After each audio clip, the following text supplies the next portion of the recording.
Giro Esportivo. Oferecimento Braspress, a sua transportadora de encomendas em todo o Brasil. Em São Paulo, ligue 2188-9000. Nakata, quer chegar em segurança? Chega mais e peça Nakata. É tudo azul pela frente. E Fiat Cronos. Quer saber mais sobre o Fiat Cronos? Cronospedia. Mas que rodada mais maluca, parece que ninguém quer ser campeão desse Brasileirão, não, a não ser o Internacional, hein? Bom dia, Gustavo Salé. Tudo bom, Silvânia? Bom dia pra você, pro Pedro, pra todo mundo ligado aqui no Pulo do Gato. E antes da gente falar da rodada, mandar um abraço pro nosso ouvinte, o Thiago Andretoni, direto da Nova Zelândia, acompanhando o Pulo do Gato. Acabou de sair do trabalho e agora já tá ligado aqui no Pulo do Gato, voltando pra casa e falando sobre a rodada do final de semana. Realmente, né? Os primeiros colocados, apenas o Internacional venceu. Por sinal, a 8ª vitória seguida do Inter no Campeonato Brasileiro e, enfim, conseguiu vencer o seu arquirrival, o Grêmio, bateu o tricolor gaúcho por 2-1. O segundo gol marcado pelo Edenilson no último minuto do jogo, em cobrança de pênalti, um pênalti polêmico, algo recorrente nesta rodada, muitos pênaltis polêmicos.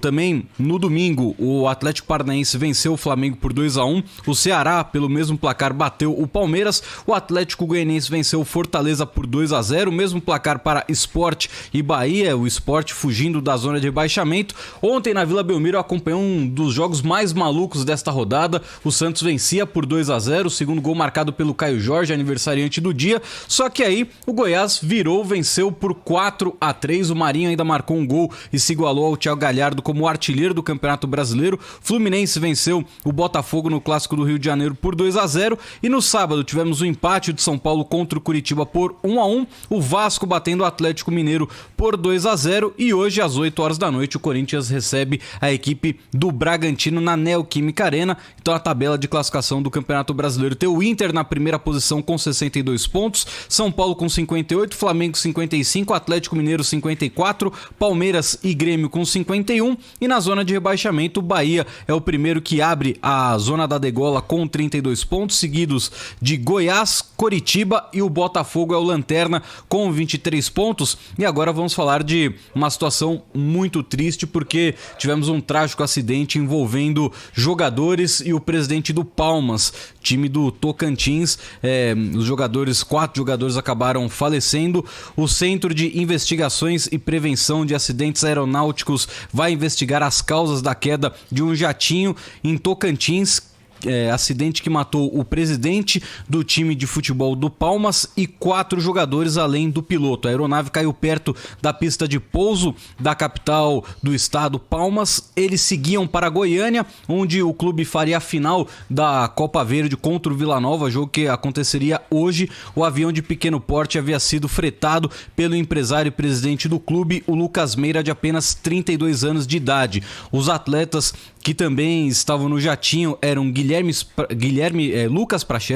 Lucas Prachedes, de 23 anos, o Guilherme Noé, de 28 anos, Ranulli, de 27 anos, e também o Marcos Molinari, de apenas 23 anos, ele que é filho do ex-atacante Marinho, que teve passagem pelo Cruzeiro e pelo Atlético Mineiro. Em entrevista ao Domingo Esportivo da Rádio Bandeirantes com Milton Neves, o pai contou que o filho só havia sido liberado no sábado porque ele estava se recuperando da Covid-19, assim como seus companheiros, e por isso eles estavam viajando no jatinho. Então vamos ouvir a palavra do ex-atacante Marinho, que acabou perdendo o filho nesse trágico acidente.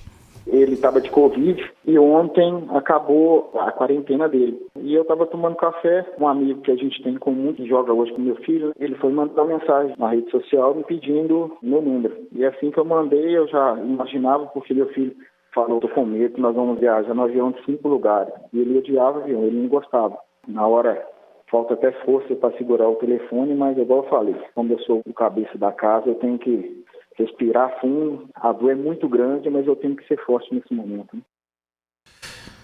O piloto foi identificado como comandante Wagner. A assessora de imprensa do clube, Isabela Martins, se emocionou ao falar sobre o acidente. Nós estamos aqui muito consternados. O Lucas viajava sempre, né, nesse avião, ele era um passageiro frequente. Uma mensagem que me comoveu particularmente foi a da Chapecoense, que já viveu uma situação parecida com o que a gente está vivendo. E assim, eu peço desculpas, estou tentando ser a profissional que eu sou, mas é um momento muito difícil pra gente. A CBF já comunicou que o confronto entre Vila Nova e Palmas está suspenso e será remarcado, ainda evidentemente ser uma data oficial para esta partida. É muito triste, né, o que aconteceu aí, uma verdadeira tragédia, né? O Braulio de Assis, nosso ouvinte aqui, está dizendo que o Guilherme Noé, outro jogador que faleceu aí nessa queda do avião, era de Barretos. Ele é de Barretos, aqui no interior de São Paulo. Então diz que a cidade também recebeu um choque, né? O Guilherme Noé, ele disputou a Copa Paulista de 2020 pelo Nacional. E o meu treinador, quando eu tentei, né, jogar bola na época na escolinha de São Caetano, meu treinador, o Edson, ele era auxiliar hoje da equipe nacional, ele trabalhou com o Guilherme Noé e infelizmente também recebeu essa trágica notícia, um jovem de apenas 28 anos de idade que faleceu porque os jogadores estavam recuperados da Covid-19, terminaram seu isolamento, por isso eles estavam viajando de jatinho. É o destino, né? Alguns deles tinham sido contratados um reforço para essa temporada, né? Os jovens jogadores, 23 anos. O Lucas Prachedes esteve até bem pouco tempo disputando aqui as séries mais baixas pelo Capivariano. Né? Uhum. O Marcos Molinaro, também jogador com passagem pelas categorias de base do Santos. Sub-23, então, exato. Momento muito delicado e a gente deseja aqui os nossos sentimentos a todos os familiares que acabaram perdendo esses entes queridos. E do comandante aí da aeronave, o Wagner, e o presidente do Clube do Palmas. Muito triste. Obrigado, hein, Gustavo Soler. Bom trabalho para você aí. Grande abraço.